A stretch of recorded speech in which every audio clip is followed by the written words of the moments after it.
We are back for another episode of our Art Podcast. I'm your host, I'm Deggy, I'm back. And in the hot seat this week, we've got a very, very, very good friend of mine. And he is a special guest. The one and only Mr. Federico Cossu. Thank you, Deggy, for having me. How are you, mate? I'm feeling very well, thank you. Good, you deserve to feel well because you're a lovely human. Everybody needs to feel well. They do. They deserve it. Yeah, man, there's a lot of negativity in the world, isn't there? And everyone deserves to feel as good as they can, make the best out of what's out there, and just go with it. So we've got you on the podcast this week. Just as a bit of a catch-up for us as well, I guess. Yeah. Because we've been friends for quite a while. We'll tap into that in a minute. But you are a resident at 1853 Studios, which is amazing. Which is really good. Mm-hmm. You're a vital part of our community. Well, thank you. No, you are, mate. No, it's always, I'm honoured to hear this for the first time. It's always good vibes from Federico. You bring a great energy, and it's just a pleasure to have you around. And it's a pleasure to have you as my next-door neighbour in the studios now. Which this is a new thing. Yeah, it's really cool. This is a new thing. Yeah, you've just moved over, and it's one of them. We'll tap into everything art in a minute, but it's nice to see you came in here painting on afternoons in my studio with me when I'd be doing things. You do your thing, and now you're literally next door. So yeah, Studio 12 and 13. It's good, innit? But let's get cracking because we first met properly. I remember.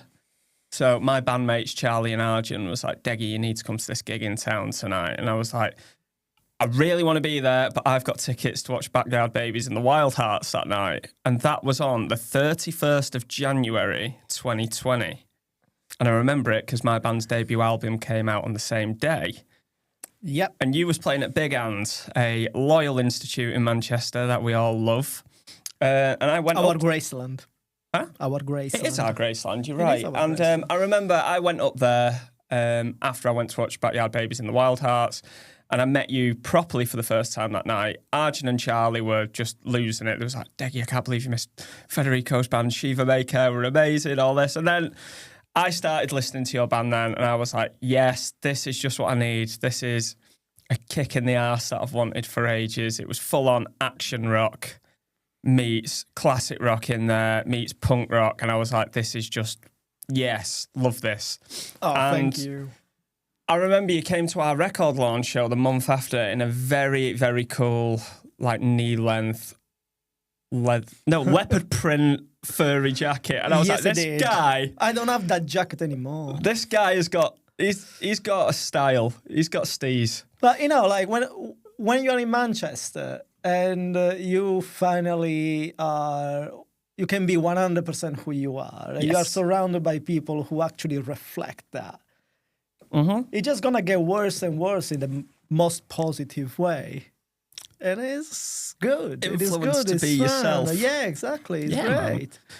Man. That's it. And it's just like, I think, going on to that, influencing to be yourself, it's like me and you are, first and foremost, musicians, that's what it were, and then we got into art and painting a little bit later down the line, and as we were nattering a little bit before this, was a necessity. No, I think. No, it was just like in lockdown, like, because I painted in college and stuff. I got told I couldn't do art because spray painting weren't respectable enough in secondary school, so I never pursued it in education, but I always did it for fun. And I fell into it in lockdown when we had about 100 gigs cancelled that year. Debut albums just come out. Everything's been canned. And that was a big takeaway for me to get into something creative. And you were saying before something similar happened. Like, it was during lockdown you started painting? Yeah, no, exactly. It happened to us with Shiva May Care. We got our first EP and then lockdown happened. So everything froze. And we end up being home. And what do you do when you're home? You can't play gigs at home. That's why I'm saying it was a kind of a necessity because you have to express yourself in some way. You have to do something, and then you have to choose. You watch Netflix 24/7, or you go and buy some paint and do something, and it started like as a a killing time thing, and then you like it more, and more and more, and in the end you just spend hours and hours in your bedroom until 3 a.m. And it is exciting. It's just like you find something new to do, you like it, and for me personally, I've never been to art school either. And I just had, people in my family involved with art. My mom, she was a teacher, but she was a painter. And my great uncle, he was, oh my God, he was everything. He was like he was in the military, he was an astronomer, he was a poet, and he was a painter. And so I think in some way this thing just got back to me like in an unconscious way. But again, like I will never say I'm like them because they were like, they were good. And I don't know. I still don't know what I'm doing. I have no clue what I'm doing, but I just love to do it, and I find my kind of logic in doing it. And it started in lockdown. Yeah, it started in lockdown, and it's one of them. It's like 2020. People look back on that year with so much negativity, but for me, it was like the rebirth of myself. I found a new calling, and it seems that way yourself as well. And it's like your art is just so striking. And I absolutely love the way that you use texture to build it up. I think, like, I look at your stuff and I'm like, bloody hell, he's a god when it comes to that. Like, the way you can put materials onto that canvas to create interesting textures I'm in awe of it, mate. It's a skill that I'd kill for. But, I don't think I think everybody can do that if they want to do it. I like to see if I see a scraped wall and I want to try to reproduce it. And then before I used to do it just with the paint. And then I thought, why don't we try to use the actual ingredients of the scraped wall? And then, I think I appreciate what you're saying. And I think everybody can do what I do. Stop it. But the difference is that I can be bothered doing it, if that makes sense. Mate, it's one of them. You've got a beautiful body of work together at the minute, and it's going to be showcased in a couple of weeks because you've got a show with us here at 1853. Yeah. Do you want to tell us a little bit about that? Yeah. So the event is called, how is it called again? It's called Footprints. Footprints and Menhirs. That's the one. Yeah. And he started as basically it's like my my journey from coming from Italy, Sardinia to Manchester, and try to revisit my roots and the roots of my new home, which is Manchester. And I want to do this like through the paintings and through music, because I'm bringing from Iglesias, my hometown, an amazing musician. He's an ambient musician. He's called Francesco Perra. He goes by the name Perry Frank. And the idea is doing this dual event where you have the artworks, but you have the ambient music that brings the vibes and the feelings of those artworks. So it's not him just playing background music. He's going to have a proper 30-40 minutes live show. Amazing. Because he deserves that. Absolutely. And the idea is like making people see and feel. And I get it, the event. Because I came in your studio a couple of weeks ago and we shot a little video like in the studio with you, and you said some things in there that like really grabbed me. And there was one of them, and you've just touched on it a little bit there. It was just like, I didn't go to art school. I don't know what I'm doing, but I can tell you how I feel through my paintings. And that really, really, that got me. That I was like, well, like it's it's important. It is important. It is important. I think you can't fool yourself. Like you can't fool yourself when you do if it's music, if it's art, I just gonna open a very little, like, I think everything is creative and artistic in a way. Everybody who has even an office job, or the people they can't see now, but they are behind the scenes right now. They are artists. Everybody, like, they have a way to express themselves. Everybody has creativity. People who think they don't have it, they do. They just use it in a different way. And saying this, I totally forgot what you asked me. What I was getting at is, it's one of them, because I was just saying, like, when I was in your studio, it was... Oh, the feelings. Yeah. Oh, yeah.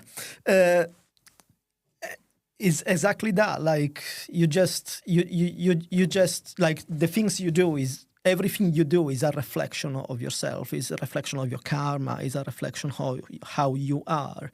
Your environment is a reflection of who you are. So that will always reflect your personality, no matter what. Even if you don't say a word, you are still influencing your environment. And that, obviously, that happens in art. Obviously, it's a given. Like, you can't fool anybody. No. If you try to fool somebody making something that is not you, people will feel it. Oh, they will. And you know exactly, because you play music live. Yeah. So you know how it is when you are on stage and you play your bass, and it's like you play a song that you don't feel. You try to be somebody else. You try, doesn't work. Yeah. And it just doesn't work. No, it's totally true. And you've got to be totally yourself. Like, and it's one of them, I've said this a million times before. It's like, you've got to create what you want for yourself and be happy with that. And if other people like it, then amazing. If they don't, then they don't. But most importantly, you've got to create to make yourself happy. Yeah. Yeah. It's something that you do. It started like you do something for yourself, but at the same point, you want to share. You want to share because if that piece makes you feel in a certain way, you want to make the other people feel in the same way, And I think is a step that every artist has. Like, you want to share. Like, yeah. We are social animals. We want to share. Yeah, of course. You do it for you start doing it for yourself, obviously. Yeah, and I think as well, like, with making people feel things through art, it's an interesting one. I can't remember who said it to me, but someone said to me once, it's like, Deggy, you've done really well at this. Like, you can get, because I paint a lot of people in the hometowns on walls, don't I? It's like, you've got the knack of making the public proud, like the proud of to be from that town because that notable person's painted on a wall. Like, you've got that down to a T. You can make them feel proud. You have a responsibility. You need to make them now feel other things. And it's one of them, like, I do some political artwork and stuff, and it's like, not all art is meant to be nice. That's it at the end of the day. Whether it's getting a point across or something, it's important to be able to make the audience feel different emotions. And that's something where I'm currently trying to explore stuff. And I totally agree with you. Albert Camus wrote an amazing few pages work where he says, create dangerously. Mm-hmm. If you don't create dangerously, so if you don't struck a nerve, a chord in somebody else, then what are you doing? I love that. What are you doing? Like... one of the next thing I'm planning to do is making something about the fact that the owner of Manchester City is funding weapons in Sudan and is one of the accomplice of a mass murder, a genocide in Sudan. More than 150,000, and nobody's talking about this. So, if art is the message, and art is the medium for the message. Yeah, and And it's such a sometimes you need to be, not make something that is nice. No, it's right. You've got to, and it's one of them. Like I remember after, I think it was the Euros 2021, was it? I think there was a lot of racial abuse against 3 England players because they missed penalties. I kicked off about it. I did a painting because people forgot about all the good that Marcus Rashford did for hungry families in Manchester, but they were quick to turn on him and just call him out. And it's just like, mate, like what that guy's done, and you're just there like dissing him right away there because he missed a penalty, and you've gone straight away. You've gone to the colour, his skin colour. Yeah, and it was shocking. Here you go. It's shocking. It's very easy to turn a blind eye if that is the right way to say it. I don't know, but you know what I mean. It's very easy to ignore things when they don't. They don't make feel. And don't get me wrong. Like my painting, they don't. I'm starting to do that. Like in my exhibition, there's gonna be some painting like indirectly, not in your face, like I want to do in the future. They say something about like in my hometown we have toxic wastage outside the city that cause cancer to the people in my area, and they are in open air. You have this toxic waste from back in the day when the mines were operatives and they just dump everything outside the city. There's 70% more lead, arsenic, zinc, and iron than it should be for health reason. And that, when it's raining, goes inside the ground and in the water. And nobody does anything about it. Like just turn a blind eye to it. Just protect the thing because it looks cool. I mean, like no, like there is things that we tend to ignore, but I think if somebody sees it, it should say it. Yeah, no, it's all about speaking up because as an artist, I think it is your responsibility to use your craft as your voice. That's it. I'm a strong believer in that, whether that is through painting, it's not like music. We don't want to be pretentious. No, but no. Like it just, again, it's natural. It's a reflection. If something pissed you off, it's normal that will come up in your art. It's not because I want to say something. No, I want to be important. I want to be on a pedestal. No, it's just a reflection of who you are. Yeah. No, for sure. So going back to the exhibition, it's the 17th of April we got the launch night? 17th of April, I want to say 6. I think so. I think it's around there. So that's going to be in Mill 1 at 1853 Studios. How many pieces of work have you got in there? Because what I've seen up to now is a really nice coordinated body of work for the show. And there's 5 pieces that form together to create a real striking visual. And it's like deepest black paint I've ever seen in my life, and it made me feel something. Well, that's good. No, mate, it was good. stunning. I wanted to have these big monoliths, like this. I wanted to reproduce like big stones because in Sardinia we have betili and menhirs, which are like from the Bronze and Monolithic age. And in the Nuragic age. And they used to be outside graveyards in order to protect. And others they just like represent deities. So I wanted to take this concept and do something, like in honor of my roots, in honor of Sardinia, and just make this piece of work with original materials. Like I use onyx and I use bronze and I use cork that come from Sardinia. So the idea was like, try to represent these monoliths and these stones in Mill 1. And it's going to be great because I've seen the work and it's absolutely stunning. And I think with Perry Frank's soundtrack for it as well, I think it's just going to be a real complete show. Like we've not done anything like that as such in here, especially with live music. So I'm really interested to see how all this pans out and what we can achieve with that. And I'm very grateful and fortunate to be working with you, putting this show together. Likewise. I would never even thought to do this on my own, and I'm so happy that I have all the help and support from you and from everybody in 1853. Like, this is why being in a community is so important. You have to just be grateful every day of your life for that, and I am. Yeah. I am. It's one of them. I'm grateful to be part of the community here. We're a real good set of people here that all care about each other. We care about each other's craft, and everyone just wants to muck in and make things happen. I think it's really important, just being on the same wavelength and just making good things happen. So I reckon it's time we talk a little bit about music now. All right. Little bit, okay. yeah, because we're both in bands. We both like similar things.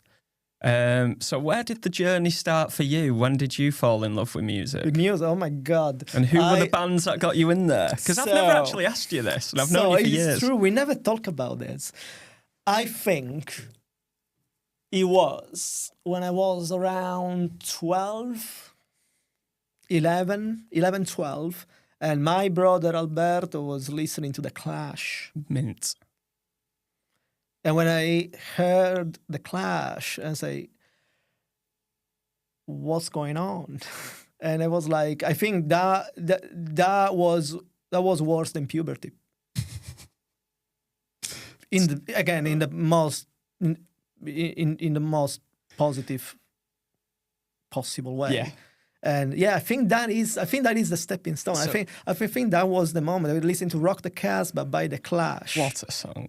From the next room. I just love in my house. I adore the making of that song. Do you know how it all came about?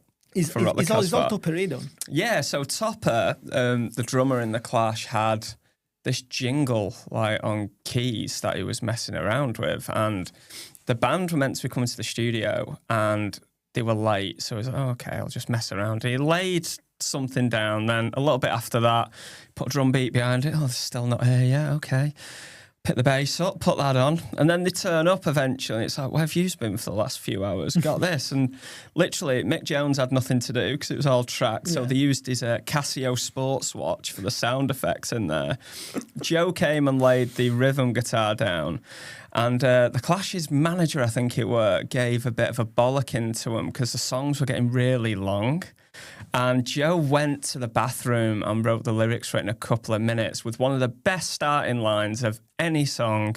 The king told the boogeyman, you've got to let that raga drop. And it's just like, there you go. You've said what's up down there. And then a masterpiece of a song followed from that. You're talking to somebody who first, like, I didn't know anything about English language. Okay. Because I was like, again, Sardinia in 12. Yeah. 12. Yeah. You don't know what you're listening to. Mm-hmm. You know, you have no clue what you're listening to. So it's nice. It's nice. It's good. And it, like, especially that song, it's like, if I rarely do it, but the few times I have DJ'd, there's two songs where it's like, right, I'm going to kick it off and try and get a vibe here. It's either Rock the Casbah or it's going to be Kinky Afro by the Happy Mondays.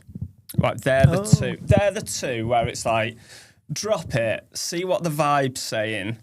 Do I need to follow Rock the Casbah, maybe go 80s by Killing Joke or something? Do I need to put some Cult in there or something? Am I going to go down that route, or am I going to go down a more Manchester route or something? And then just go with it. But The Clash is such an influential band, and I know they get a lot of credit, but I don't think they get enough credit. I don't. They did a lot. They did a lot. It wasn't just punk. It wasn't just punk, but it was punk anyway. Mm. Yeah, Sandinista is my favorite.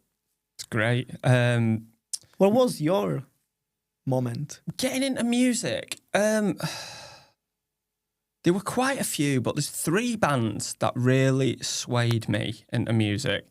And I think Motorhead was the one where I just realised, like, who is that?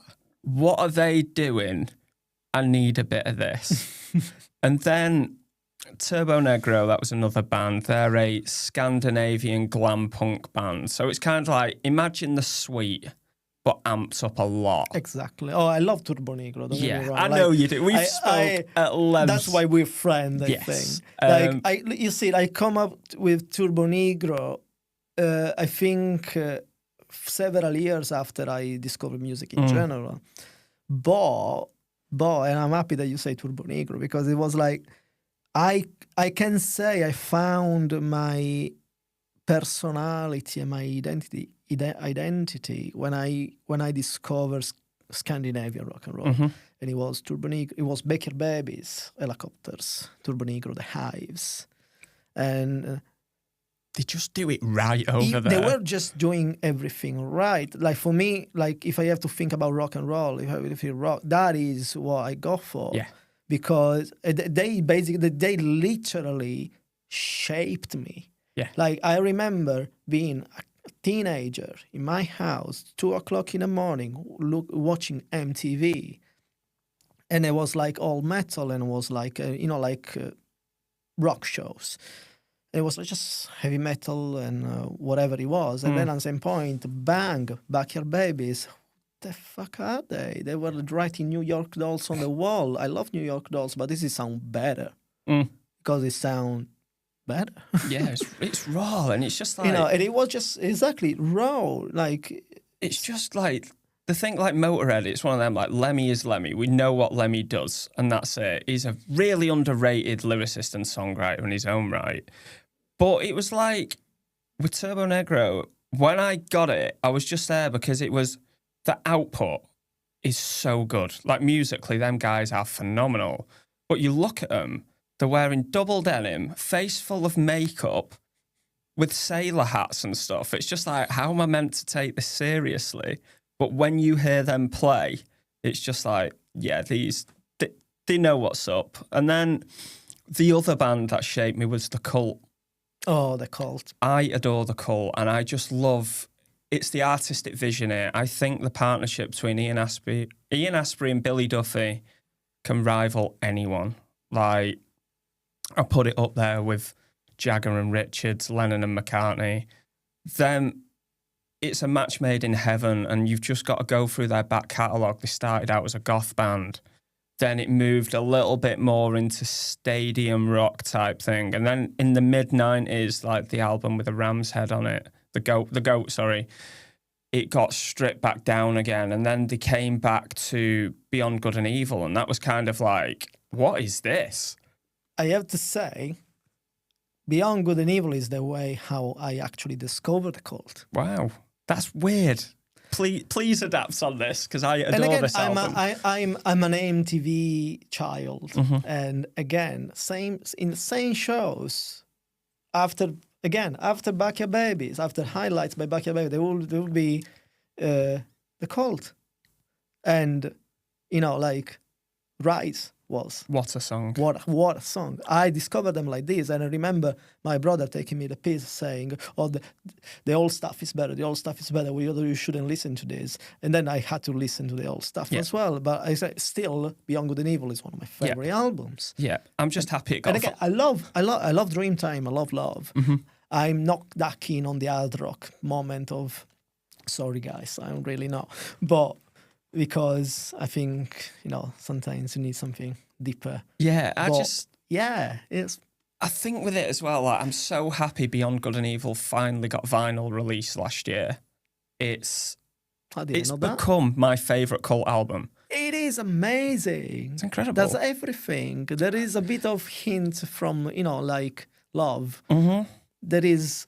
The new sound that you can hear is still The Cult. And I've always thought to myself a little bit, like, because that album, I think it came out in 2002. I think around there. Around there, yeah. Matt Sorum, that's the only album he actually played drums on for The Cult.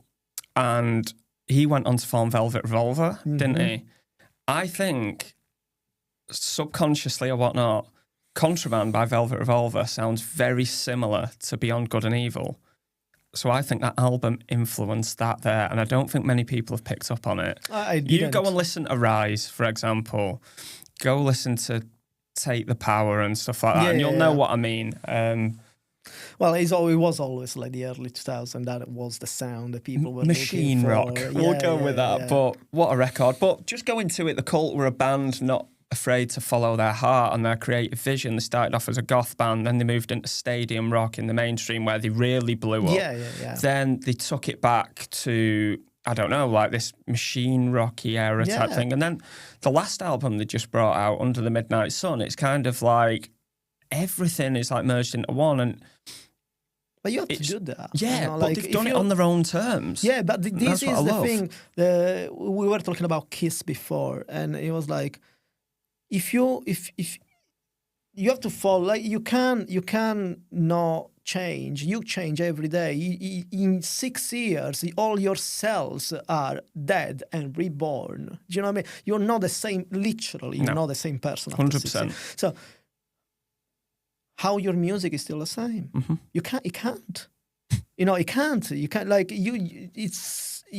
I always respect. I have so much respect for the bands that they evolve, they do something different every time, because that's deep. Like because Southern and Death Cult, the Cult, and then this. Like this is how it has to be. Like people take me the piece. I love AFI. I love AFI. Sorry, but again.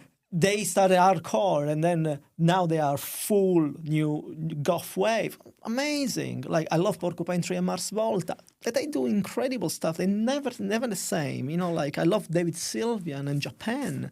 It's always different, and that is exciting because you never know what will come up next. And I think you've summed it up really well, because I went to see your band last week. Yeah. I've not seen you for a little while, but like I always keep tabs on what you're doing. And like when I first heard yous, I got given like this 4 or 5 track EP of just very Scandinavian rock type thing. And I'm there like, yeah, I am well into this. It sounds like Turbo Negro meets the Hives, meets the Helicopters, meets Backyard Babies, meets Glucifer and everything that we love as a band. You just got there. But now I came to see you last week and you played a song that is 25 minutes long. Yes.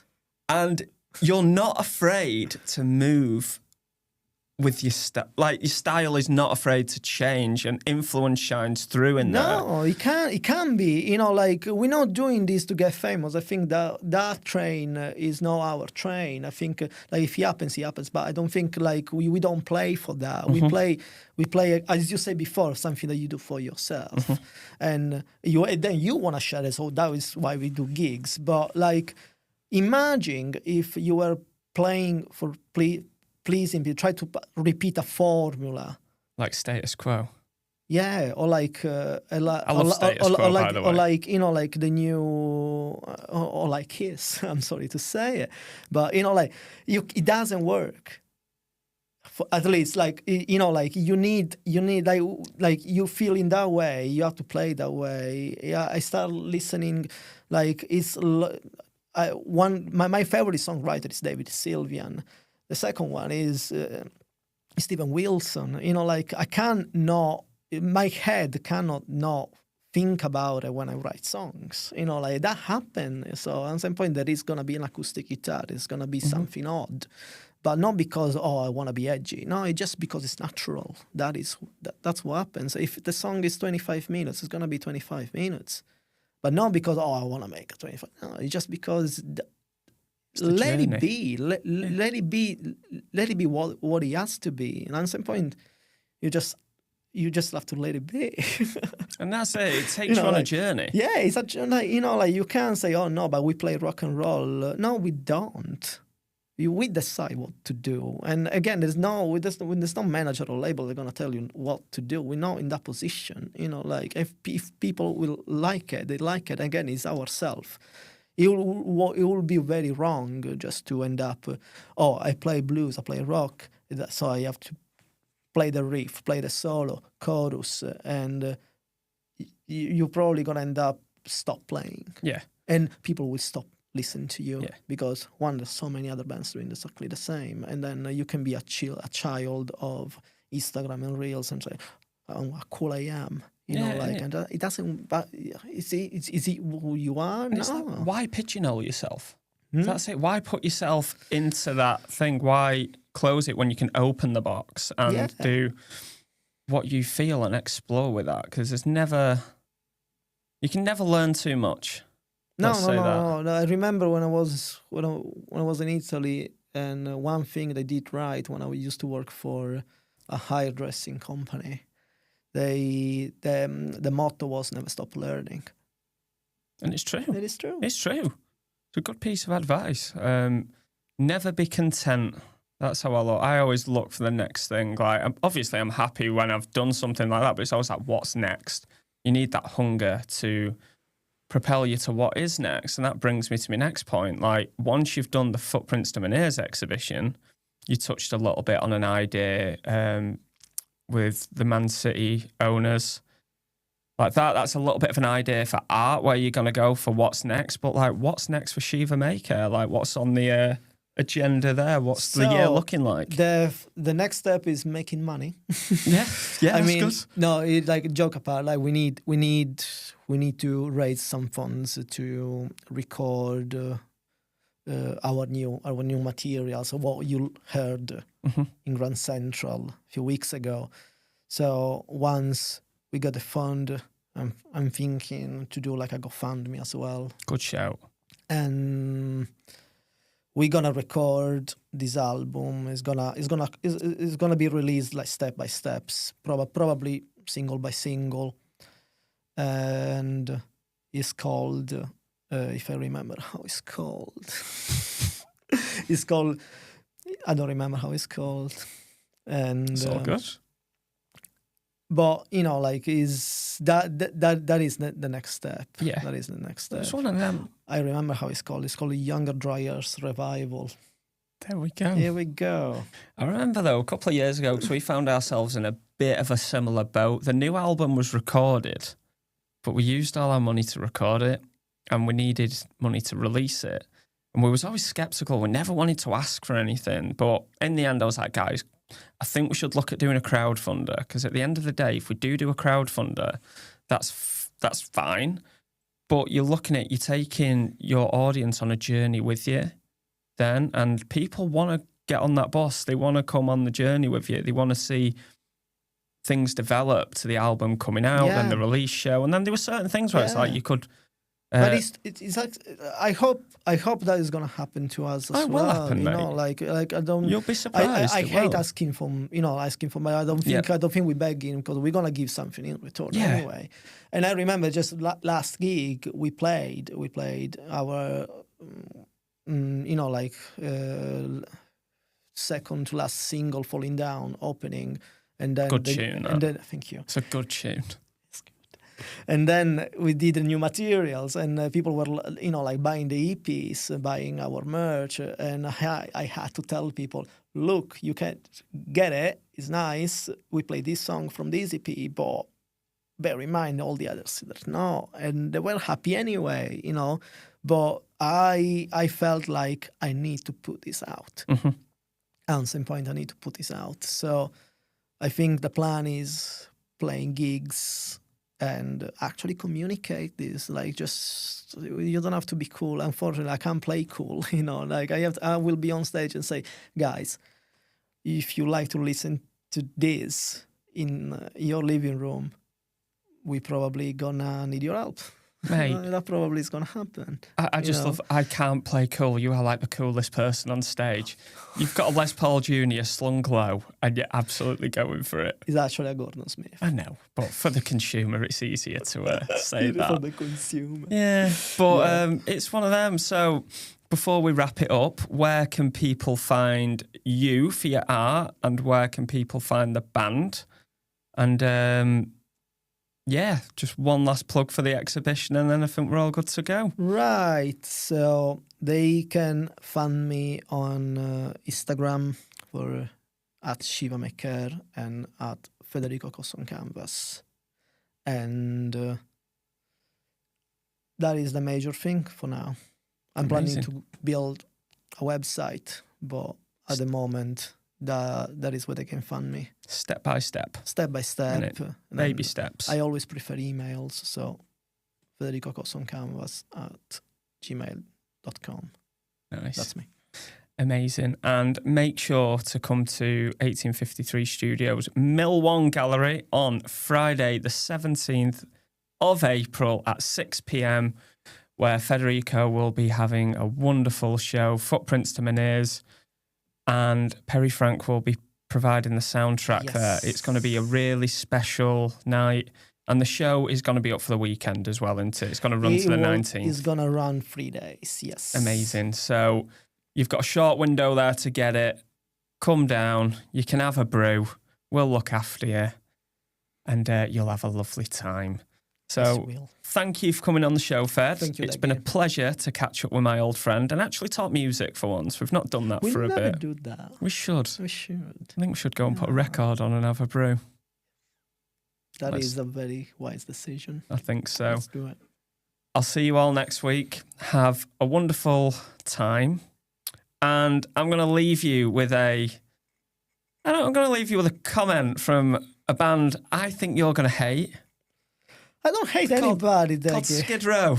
Skid Row, I don't hate them. Bless them. Because there's one thing that stands out with there. And when you break it down to it, I'm a big advocate in follow your dreams. Make the best out of it. And as Sebastian Bach said, you can't be king of the world if you're slave to the grind. Beautiful.